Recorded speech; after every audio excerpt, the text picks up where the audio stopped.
छत्रपती संभाजीनगरच्या वेताळवाडी नदीच्या पुरात पर्यटक अडकल्याची माहिती सध्या समोर आलेली आहे। पाऊस वाढता आहे मुसळधार 4 ते 5 दिवसांपासून आणि त्यामध्ये बऱ्याच नागरिकांचं नुकसान झाल्याचं पाहायला मिळतंय।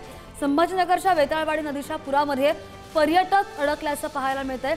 नदीचा फ्लो सुद्धा किती मोठा आहे, वाढता आहे, आपण पाहू शकतो प्रवाह आणि त्यामध्येच ही 4 चाकी हे वाहन हे अडकलेलं आहे आणि त्यामुळे पर्यटक या संदर्भात अधिकची माहिती घेऊन प्रतिनिधी सचिन जिरे आपल्या सोबत आहेत। सचिन, काय नेमका प्रकार झालेला आहे? वेताळवाडीच्या नदीच्या पुरामध्ये पर्यटक अडकल्याचे दृश्य आपण सध्या स्क्रीनवर पाहतो। अच्छा, हा सोयगाव जो परिसर आहे ना, या परिसरामध्ये लेणी आहेत, त्याबरोबर विविध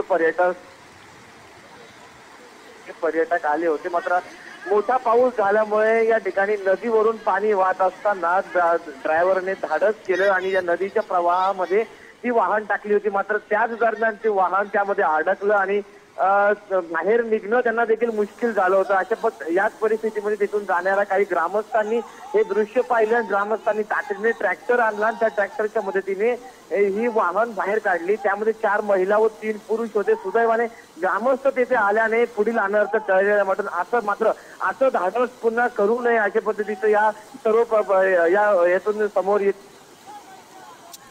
अडकून आपला जीव धोक्यात घालतात। मात्र येतोय आवाज येतोय।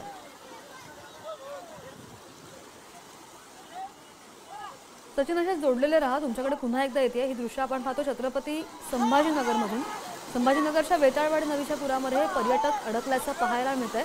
रुद्रेश्वर लेणी पाहायला गेले होते हे पर्यटक आणि तिथून परतताना ते या नदीमध्ये अडकल्याचं पाहायला मिळतंय। मात्र नदीचा प्रवाह वाढता असताना असं साहस का करावा हा सुद्धा प्रश्न आहे। तिथे जे ग्रामस्थ होते त्यांनी सुद्धा त्यांना वाचवायचा प्रयत्न केला। सुदैवाने कोणतीही जीवितहानी नाही।